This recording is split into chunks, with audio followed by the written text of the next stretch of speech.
जय माता की मित्रों। आज थोड़ा अलग पार्ट उसके विषय में ही चर्चा करेंगे। हालांकि ज्योतिष से ही कनेक्टेड है। हम सब ज्योतिष या कोई भी ध्यान साधना, तंत्र मंत्र, इष्ट सिद्धि, जो भी कुछ है जिसके द्वारा आने वाले भविष्य के बारे में जाना जा सके, उसको सुनने के लिए हम लोग सब, इंक्लूडिंग मी, उत्सुक रहते हैं और उसको जानना चाहते हैं। क्या जाना जा सकता है? हम इतना कहते हैं कि हाँ, जा सकता है। लेकिन क्या हम इसको बदल सकते हैं या बदलवा सकते हैं? उसके लिए हम कहते हैं नहीं, नहीं बदल सकते और न बदलवा सकते हैं। आज भी ऐसे गुरु या संत महात्मा या प्रकांड विद्वान जो ज्योतिष से कनेक्टेड है, वो बहुत कुछ जानते हैं, लेकिन न तो वो बदल सकते हैं या न वो बदलना चाहते हैं। कारण क्या है? एक बार हमारी ऐसी ही चर्चा हुई थी, चाहे आप गुरु समझो चाहे मित्र समझ लो। उनका जो कहना था, हम एज इट इज वैसा का वैसा आपको बता रहे हैं। उन्होंने जो समझाया वर्तमान परिप्रेक्ष्य में कि ब्रह्मांड का अपना एक सॉफ्टवेयर है जो अपने ही बनाए हुए नियमों से संचालित है और हम सब उसी सॉफ्टवेयर के अंदर अपना अपना पार्ट प्ले करते हैं, राइट? तो क्या इस सॉफ्टवेयर को कोई या क्रैक या कोई उसका पासवर्ड भी है? जरूर है। और बहुत से ज्ञानी समझो, आप संत महात्मा समझो या विद्वान समझो, ध्यानी समझो, उन लोगों ने इस सॉफ्टवेयर को प्राप्त भी किया है और उस पासवर्ड को प्राप्त करके उसके द्वारा दूसरे आयाम या ब्रह्मांड में प्रवेश भी किया है। ये सब हम लोग अपने ग्रंथों में, पुराणों में पढ़ते भी है, उन संत महात्माओं के नाम भी जानते हैं और कलयुग में भक्ति द्वारा भी बहुतों के नाम, हम लोग रामकृष्ण परमहंस जी हो, स्वामी विवेकानंद जी हो, चाहे मीराबाई हो, बहुतों के नाम हम लोग जानते हैं। अभी रिसेंटली कुछ समय पहले ही राम सुखदास जी का भी शरीर शांत हुआ। वो भी ऐसे ही कुछ विद्वान या ज्ञानी या सिद्धि प्राप्त संत महात्माओं की गिनती में आते थे। वो सब कोई ज्योतिष वर्तमान वाले नहीं थे, केवल साधक थे या भक्त थे। लेकिन आप अगर उनकी जीवनी पढ़ते हैं या आप अगर उनसे मिले हैं, जो कोई भी, तो बनाए हुए नियमों पे, अपने ही बनाए हुए नियमों पे बहुत ही कठोरतापूर्वक चलते थे। जैसा कि ये ब्रह्मांड का सॉफ्टवेयर अपने ही बनाए हुए नियमों के द्वारा संचालित होता है। सूरज वैसे ही उगता है, चंद्रमा भी वैसे ही उगता है और जो 9 ग्रह जिनके द्वारा ज्योतिष के विषय में बताया जाता है, वो अपनी अपनी धुरी पे वैसे ही चल रहे हैं, वैसे ही घूम रहे हैं। सूर्य ग्रहण हो, चंद्र ग्रहण हो, उसी समय पे होता है। ये एक ज्योतिषीय गणना है। जो भी मैथ्स जानता है, इस विषय को जानता है और आने वाले हजारों साल का प्रिडिक्शन पहले से ही करके बैठे हैं हम लोगों के ज्योतिष। पहले के समय में आप देखिए, जीवन जीने के अपने एक नियम थे। लेकिन हम लोगों के पूर्वज, ज़्यादा दूर मत जाइए, चाहे पिताजी दादाजी को ही देख लीजिए, भविष्य जानने की उत्कंठा बहुत कम थी। और ज्योतिष भी यही कहता है, आप नेचुरलिटी के बनाए हुए नियमों पर चले, उसका पालन करें, भविष्य अपने आप सुधर जाएगा। ज्योतिष का यह सच वर्तमान के विद्वान भी स्वीकार कर चुका है कि इस ब्रह्मांड को क्रैक करके जाना इतना आसान नहीं है, या इसका पासवर्ड प्राप्त होना इतना आसान नहीं है। मैंने अभी, हालांकि मैं कम पढ़ता हूँ इस बारे में, अभी एक अमेरिका का बहुत साल पहले एक उपग्रह या यान क्या था, वाइजर बोल के, बहुत सालों पहले उसने छोड़ा था और बाद में जब उसका समय खत्म हो गया तो उसको फ्री कर दिया कि अब तुम जितना दूर जा सकता है जाओ। लेकिन एक सीमा पे जाके वो उसको क्रॉस नहीं कर सका। ये शायद मैंने कौन सी पत्रिका में पढ़ा था। तो उससे क्या साबित हुआ कि इस ब्रह्मांड का अपना जो नियम है, अपना जो पासवर्ड है, इसको क्रैक करना इतना आसान नहीं है। जिसको पासवर्ड मिला है सही रास्ते के द्वारा, वो अलग आयाम में गया है, वो एक अलग मैटर है।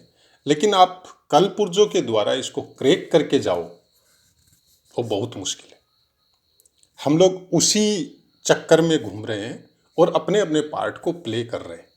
अब पार्ट प्ले होने के बाद में, लाइक संसार छूटने के बाद में शरीर का, उसके बाद में इस ब्रह्मांड को पार करते हैं नहीं करते हैं, वो तो भविष्य की बातें हैं और वो कोई हम लोगों को आके बताता भी नहीं। हम लोगों के पूर्वजों ने बहुत से ऐसे नियम बनाए जो ग्रहों से संबंधित है, जो ज्योतिष से संबंधित है। सुबह उठिए, सबसे पहले अपनी हथेली का दर्शन कीजिए, फिर घर में माता पिता या कोई बुजुर्ग है तो उनके पांव छुइए। ये सब जिनके अपने वैज्ञानिक आधार और ज्योतिषीय ग्रंथ भी यही कहता है। आप शायद बहुत से इस बात को मानेंगे भी और जानेंगे भी कि हाथ मिलाने से ज़्यादा नमस्कार करना ज़्यादा उचित होता है। आपकी रीढ़ की हड्डी का एक एक्सरसाइज होता है, आपके हाथों का आसन के हिसाब से एक्सरसाइज होता है। और जब कोई भी बुजुर्ग अपनी क्षमता के द्वारा आपके सर के ऊपर जब हाथ देता है तो उसकी कुछ पॉजिटिविटी आपके अंदर प्रवेश भी करती है। जैसे स्पर्श थेरेपी आजकल का साइंस जो बोलता है कि कोई चीज़ ठीक नहीं हो रहा है तो आप यहाँ पे इस पॉइंट को दबाओ, उस पॉइंट को दबाओ, ये सब उसी से कनेक्टेड है। जो नियम हम लोगों के पूर्वजों ने अपने हिसाब से जिसको ज्योतिष के अंदर बनाया था, सेम वही चीज़ आज की साइंस धीरे धीरे डेवलप होकर उस चीज़ को कर रही है। जबकि हम लोगों के पूर्वजों ने बहुत पहले बना दिया था कि भगवान को साष्टांग प्रणाम कैसे करना है, माता पिता को प्रणाम कैसे करना है, सूर्य नमस्कार कैसे करना है। तो ये सब क्या थे? ये सब वही चीज़ें थी कि आपका भविष्य निर्धारित है, जो पहले से फिक्स करके आपको भेजा गया है उस सॉफ्टवेयर के द्वारा, वो आपको जीना है। अब उसको जीना कैसे है वो आपके नियम डिसाइड करेंगे। से किसी का सूर्य लगन में है तो सूर्य लगन में होने का मतलब है कि उसका मस्तिष्क पूरी तरह परिपक्व है या उसके मस्तिष्क में बहुत ज़बरदस्त ऊर्जा है जो उसकी आंखों के द्वारा आपको पता भी चलेगी। उससे आंख मिलाना, अगर उसका सूर्य प्रबल है, दूषित नहीं है, तो उससे आंख मिलाना बहुत मुश्किल होता है। ऐसे आदमी बहुत प्रतापी होते हैं। धन जरूरी नहीं है, लेकिन समाज के लिए या फेमसिटी में ऐसे आदमियों का बहुत नाम होता है। शरीर से हमेशा स्वस्थ रहते हैं, कोई भी चीज़ की शरीर की दिक्कत इन लोगों को नहीं होती है। जब यह आदमी अपने ही बनाए हुए नियमों पे चलने के अलावा अगर दूसरे नियम अपना ले, किससे रात्रि में लेट नाइट जागरण चालू कर दे, शराब या मद्यपान वगैरह चालू कर दे, नशे पत्ते के काम चालू कर दे, गलत संगत चालू कर दे, तो फिर ऑटोमेटिकली वो सूर्य खराब हो जाए। जो चीज़ें इनको मिली थी, गॉड गिफ्टेड थी, वो चीज़ें आपने खराब कर ली। इसीलिए जो नियम बनाए गए वो इसीलिए बनाए गए थे कि आपका से सूर्य खराब है, तो आप अगर अपने माता पिता का चरण छूते हो तो ऑटोमेटिक आपका सूर्य अच्छा होता है। आप सुबह जल्दी उठते हो, सूर्य नमस्कार करते हो या सूर्य को जल देते हो तो आपका ऑटोमेटिक सूर्य अच्छा होता है। आप अगर सुबह उठ के पुराने समय की बात देखिए, चलिए हम तो उस चीज़ को जीवन जिया हुआ है कि माता या पिता या दादा, दादा को तो मैंने नहीं देखा हमने, लेकिन मेरे पिताजी के बड़े भाई थे तो उनकी उंगली पकड़ के मंदिर भी गए हुए। क्या मतलब हुआ उसका? मंदिर में भगवान है? नहीं, मंदिर में उस मूर्ति की, प्राण प्रतिष्ठित मूर्ति के पास जाने से, उसके एरो के अगल बगल में बैठने से आपका खुद का नेगेटिविटी खत्म होता है और आप कुछ समय के लिए वहाँ शांत होते हैं और आपको वो ज्ञान प्राप्त होता है जो गुरु ग्रह अच्छा होने से आपकी कुंडली को मिलता है। आपकी कुंडली में बाकी ग्रह कैसे है कैसे नहीं है उससे मतलब नहीं है। अगर आपकी कुंडली में सूर्य और गुरु भी अच्छे हैं तो आप अपना जीवन बड़े व्यवस्थित और बड़े ही अच्छे तरीके से सम्मान के साथ बिता के इस दुनिया को विदा होंगे। और अगर अच्छे नहीं हैं तो उनको अच्छे उन नियमों के द्वारा कर सकते हो आप। लेकिन अभी नियम क्या हो गए, कुछ पहले वर्तमान से ज्यादा पुराने समय की मैं थोड़ी सी बात करता हूं। इस समय में जो भी ज्योतिष के विद्वान हैं, आप और हम सब जानते हैं कि पुराने समय में 200 साल पहले समझ लो, 300 साल पहले समझ लो, या 500 साल पहले समझ लो, 1000 साल पहले समझ लो, उस समय में आज से ज्यादा ज्योतिष डेवलप थी और ज्यादा विद्वान अपने धर्म के पक्के, अपने इष्ट के और ध्यान के पक्के विद्वान थे। और उस समय के राजाओं में या राजाओं के दरबारों में राजाओं द्वारा नवरत्नों की श्रेणी में भी उनको रखा जाता था। भविष्य देखने की अद्भुत क्षमता उनके अंदर थी, लेकिन उसके बावजूद वो उसको भविष्य में जो होने वाली घटनाएं हैं उनको चेंज नहीं कर सके। क्या उनको पता नहीं था भारत के टुकड़े होंगे, भारत इतने आक्रमणों का सामना करेगा, भारत गुलाम होगा, भारत की धन संपदा का दोहन या लूट होगी? उनको सब पता था। हम ऐसा नहीं बोल सकते नहीं हो, क्यों? कुछ कुछ विद्वानों द्वारा ऐसी ऐसी बातें भी लिखी गई है भविष्य के लिए, जो आज सच भी साबित हो रही है। जब उनको सब पता था फिर भी वो चेंज नहीं कर सके। क्यों नहीं कर सके? क्योंकि वो नहीं कर सकते। नेचुरलिटी में, प्रकृति के साथ कोई भी विद्वान जब प्रकृति को या नेचुरलिटी को या भविष्य देखने की क्षमता जब उसके अंदर आ जाती है, तब वो समझ जाता है कि ये चक्कर क्या है। हम लोग अपने ही प्रारब्ध और कर्मों के वशीभूत इस चक्कर में घूमते हैं और उसी के द्वारा वो फल हम लोगों को भोगने पड़ते हैं। कि अगर आपका सूर्य अगर पहले घर में है, जो भी ग्रह पहले घर में अगर है, तो आपका प्रारब्ध पिछले जन्म का बहुत अच्छा होता है। सूर्य और गुरु का अगर योग आ जाए पहले घर में, तो पिछले जन्म में आपने बहुत भला किया है लोगों का, बहुत अच्छे अच्छे काम किए हैं, और जो काम उस समय के अधूरे रह गए, से आप कोई ध्यान साधना उस समय में आपने करनी चालू की थी और उस समय में उस इष्ट की सिद्धि आपको प्राप्त नहीं हुई, तो वो इस जन्म में आपको करनी है। तब आपका दोबारा जन्म हुआ है, क्योंकि वो रुक गई थी। आपके शरीर ने आपका साथ नहीं दिया, उम्र ने आपका साथ नहीं दिया, और इस जन्म में आपको उसको करना है। लेकिन अब यहाँ क्या हुआ कि कुछ ग्रह ऐसे बैठ गए कि आपके संस्कार या आपका परिवार कुछ दोषों की वजह से आपको ऐसे परिवार या ऐसी जगह में आपकी उत्पत्ति या पैदाइश नहीं हुई और आपने एक अलग लाइन पकड़ ली। अब वो उस जन्म के संस्कार आपको इस जन्म में करने थे। जो अधूरा काम आपका था वो आपको अभी करना था, लेकिन आप नहीं कर सके, अधूरा रह गया। इस जन्म में कुछ नया कर दिया आपने, गलत किया, सही किया, जो भी किया, तो वो जन्मों जन्मों के संस्कार हर जन्म में आदमी के साथ ऐड होते जाते हैं और फिर हम लोग इसी चक्कर में बोलते जाते हैं। क्योंकि संत महात्माओं ने जो बोला है कि माया के वशीभूत जीव चक्कर लगाते रहते हैं, सब कुछ उसी के अगल बगल में घूमता है, वहीं पे कर्म कुकर्म करता है और बाद में वापस अपना स्थान पे जाके फिर वापस आना चालू हो जाता है। तो यही सब कुछ चक्कर ज्योतिषियों के हिसाब से या ज्योतिष ग्रंथों के हिसाब से भी बताया जाता है। लेकिन हम लोग भविष्य तो जानना चाहते हैं, खुद को सुधारना नहीं चाहते। पुराने जो ग्रंथ लिखे गए थे, हालांकि आप ऐसा भी बोल सकते हैं कि हम ज्योतिष होके आपको ऐसी बातें क्यों बता रहे हैं।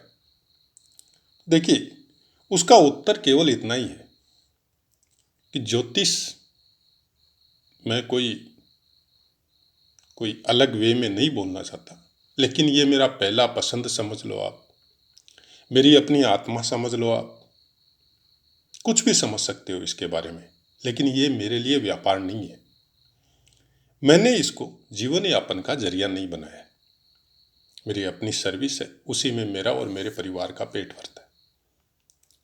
हम इस चैनल के द्वारा कोरोना की वजह से जो फ्री समय मिला और जब कुछ देखा तो कुछ करने का इच्छा हुआ कि जो हकीकत है वो बताई जाए, ये बताना चाहते हैं कि आप ज्योतिष को पढ़े, समझे, कुंडली के विषय में ज़्यादा तकलीफ में आने का कोई ज़रूरत नहीं है। केवल अपने कर्मों को व्यवस्थित कीजिए, उनको सुधारिए।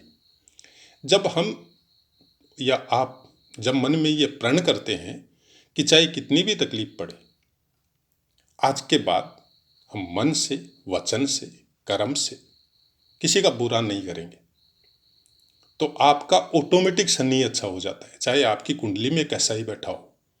क्योंकि शनि आपको प्रारब्ध के भोग देगा, आपके कर्मों के किए हुए का रिजल्ट देगा। जब शनि जिस घर में बैठता है, उस घर से संबंधित आपके प्रारब्ध अधूरे थे पिछले जन्म में, उसको आपको करना है। और गुरु और सूर्य जिस घर में बैठते हैं, उस घर से कनेक्टेड आप बहुत अच्छे कर्म करके आए थे पिछले जन्म में। वो जो छूट गए या वो जो चीज आपको प्राप्त नहीं हुई, उसको आपको इस जन्म में करना है। तो सब ग्रह कुछ न कुछ इंगित करते हैं। सपोज किसी का चंद्रमा दूषित हो गया, मतलब पिछले जन्म में कोई माता के साथ कुछ हुआ था ऐसा कि आपने उनके साथ गलत बिहेव किया था, या आपने जल के साथ कुछ गलत बिहेव किया था, जो आज वर्तमान पीढ़ी में हम लोग देखते हैं। पवित्र जल हो, शुद्ध जल हो, उसको गंदा करने में लगे रहते, चाहे थूक फेंकना हो, चाहे गंदगी फेंकना हो। तो ये सब चीजें हम लोगों का प्रारब्ध बन जाती है। तो अगर उन नियमों को, जो नियम संस्कारों के द्वारा परिवारों में आए थे, उनको अगर फॉलो करना चालू कर दे, तो ग्रह बहुत कुछ अच्छे हो जाते। और समाज में जो व्याप्त बुराइयां हैं, उनमें भी कमी आ जाती है। ये अब आपके और हमारे ऊपर निर्भर है कि ज्योतिष को हम लोग कैसे समझते हैं। क्या कुंडली देख के किसी ने कोई दोष बता दिया, उसकी पूजा बता दी, तो क्या उसके बाद में वो ठीक हो जाएंगे? आप कोशिश करके देखिए, हो जाते हैं क्या? कुछ चीजें ऑटोमेटिक ठीक होती है कि आपको अभी कुछ पीड़ा आई, आपको ज्योतिष के द्वारा पता चल जाएगा कि अभी आपकी महादशा कैसी है। आपका गोचर में उस महादशा का जो अधिपति है वो कहाँ गोचर कर रहा है, आपके जन्म लगन या चंद्र राशि के हिसाब से कौन से स्थान पे गोचर कर रहा है, और जिस स्थान पे वो गोचर कर रहा है, अष्टक वर्ग में उस स्थान को उस अधिपति ने कितना अंक दिया हुआ है।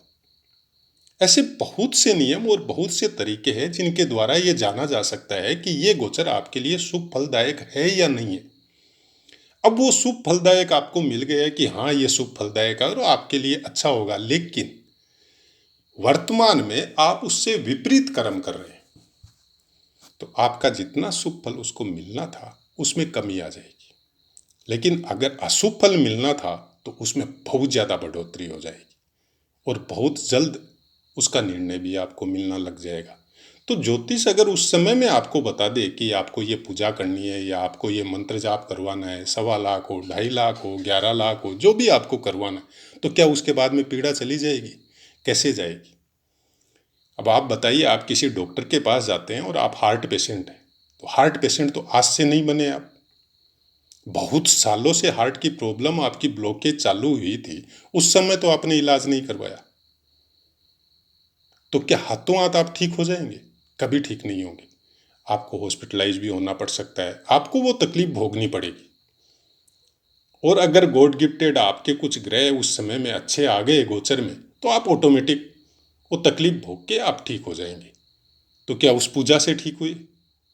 पूजा से आपका विल पावर बढ़ता है।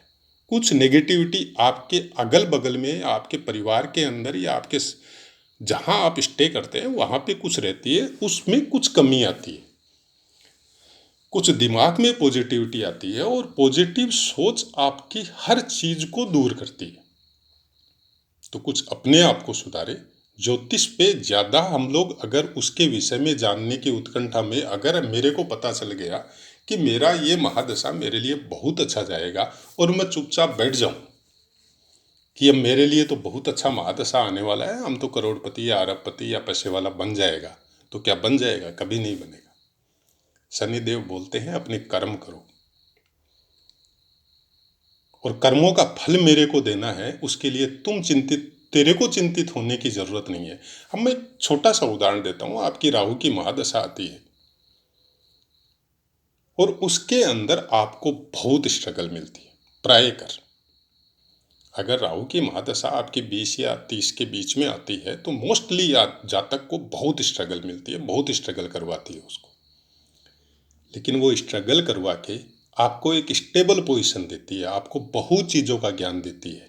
और अगर जवानी में आपको राहु की महादशा आ रही है तो आपके लिए बहुत अच्छा है, क्योंकि तरह तरह का ज्ञान आपको प्राप्त होगा। आपका दिमाग कई स्तर पे डेवलप होगा, एक ही जगह में डेवलप नहीं होता है उस समय में। अब आपका अगर सूर्य जन्म से अच्छा नहीं है, सूर्य को आपने खराब करके रखा है या चंद्रमा को आपने खराब करके रखा है, तब वो फिर आप नेगेटिविटी घर कर लेगी आपके दिमाग में कि मेरे साथ ये क्यों हो रहा है। लेकिन अगर मनोबली या आत्मबली अगर आप है, आपका सूर्य या चंद्रमा आपने अच्छा करके रखा हुआ है या अच्छा मिला है, गॉड गिफ्टेड आपको, तो आप उस तकलीफ को भोग के और आप बहुत कुछ उसमें हासिल करके आगे आएंगे। और जैसे ही गुरु की महादशा आएगी, वो सब ज्ञान जो आपने प्राप्त किया है वो ज्ञान आपके काम में इतनी जल्दी ग्रो करवाएगा कि आप खुद आश्चर्यचकित होंगे कि अभी तो कुछ सालों पहले तो इतनी तकलीफ चल रही थी, अभी आराम से जीवन जी रहे। तो कहने का मतलब यही है कि अब उस समय राहु की महादशा आई और किसी ने, अब जाने वाली है, किसी ने उस समय में आप तकलीफ हुई, किसी ज्योतिष के पास गए और आपने आपको वहाँ पे राहु देव का जाप हो 2 महीना 3 महीना का वो सब करवाया, और करवाने के बाद में आपकी गुरु की महादशा आई या लास्ट का अंतर जैसे राहु की महादशा में गुरु का आता है, और वो अंतर जैसे ही चालू हुआ आपकी स्थिति में सुधार हुआ, तो उस समय में आप ये बोल सकते हैं ज्योतिषी ने बताया, उसने काम करवाया, उसकी वजह से मेरा इतना अच्छा हुआ। लेकिन वो तो होना ही था, क्योंकि गोचर में ग्रह भी चेंज होते हैं, अंतर प्रत्यंतर भी चेंज होते हैं। हम ये नहीं कहते हैं कि आप मंत्र जाप मत करवाओ, वो मत करवाओ, लेकिन ज्योतिष से कनेक्टेड होके मत करवाओ। आप खुद करो, करवाओ, ये एक अच्छी बात है। आपको पॉजिटिविटी आपके अंदर बहुत कुछ आएगी, आपका दिमाग बहुत शांत होगा। लेकिन इसके चक्कर में पड़ के, अब हो सकता है आपके पास पैसे हो, आपने करवा लिया, एक मेरे जैसा आदमी या एक मध्यम श्रेणी का आदमी जिसके पास इतने पैसे नहीं हो, वो नहीं करवा सके, या उसके पास टाइम भी नहीं हो, या वो नियम कायदा नहीं जानता हो, नहीं कर सके, तो क्या करे फिर? कुछ नहीं करना है। अपने नियमों पे जो बनाए हैं आपने, चाहे आपके संस्कारों की वजह से हो, चाहे आपने जो ठोकरें खाई, आपने जो तकलीफें भोगी उसकी वजह से हो, उन नियमों पे कड़ाई से चले और मन में व्रत करे कि तकलीफ चाहे कितनी भी हो, किसी दूसरे का बुरा नहीं करेंगे। तो ये हो गया नेचुरलिटी का नियम। काल पुरुष की कुंडली के हिसाब से जो नियम निर्धारित है कि पहला स्थान आपका ये है, दूसरा स्थान आपका ये, जिसके बारे में बहुत से पाठ में दे चुका। अभी उनकी चर्चा करने से वीडियो फिर 2-3 घंटा बहुत लंबा हो जाएगा, इतना वीडियो कोई सुनना भी पसंद नहीं करता है। हमारा कहने का तात्पर्य केवल इतना है कि आप ज्योतिष को समझें। जन्म कुंडली के विषय में इतनी टेंशन लेने से, या नेगेटिविटी आपको अगर किसी ने बता दिया ये दोष है, पितृ दोष है, कालसर्प दोष है, मांगलिक दोष है, जो भी दोष है आपको दुनिया भर के बता दिए गए, अगर इतने दोष आपकी कुंडली में है तो फिर आप जिंदा ही नहीं रह सकते। तो फिर जिंदा कैसे रह रहे हैं? एक दोष आदमी को कहाँ से कहाँ पहुंचा देता है, लेकिन उसके साथ प्लस पॉइंट भी बहुत होता है।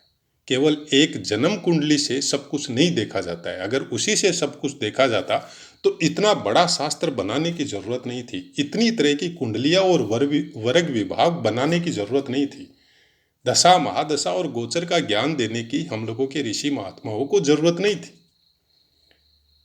आपका कोई ग्रह नीच राशि में बैठा हुआ है, चाहे आपके लगन में हो, चाहे 12 में से किसी भी स्थान में हो, और हो सकता है वो नवमास कुंडली में आपका उच्च का आ गया हो, मित्र क्षेत्रीय आ गया हो, या 10मास कुंडली में वो योग कारक हो गया हो, बाकी वर्ग कुंडलियों में उसको ज़्यादा अंक मिल गए हो, अच्छे स्थानों में चला गया हो, तो ऑटोमेटिक उसका दोष में बहुत ज़्यादा कमी आती है।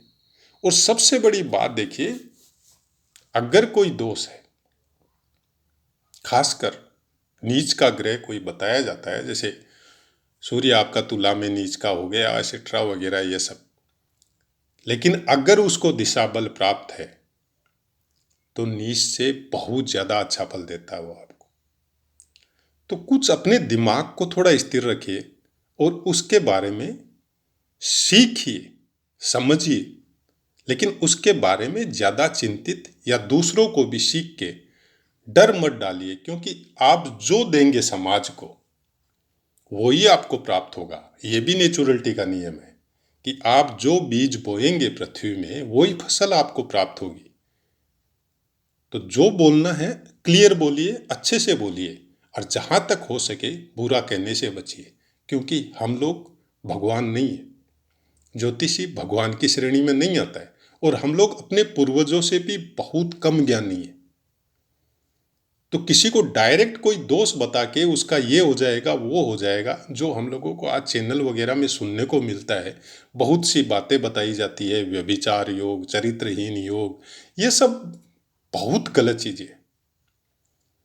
आपके अंदर ऊर्जा कोई वजह से शुक्र मंगल बैठ के या किसी स्थान में एक साथ या सप्तम में बैठ गए या लगन में बैठ गए, तो आपके अंदर ऊर्जा का प्रवाह ज्यादा होगा, उससे कोई चरित्रहीन दोष नहीं लगता है।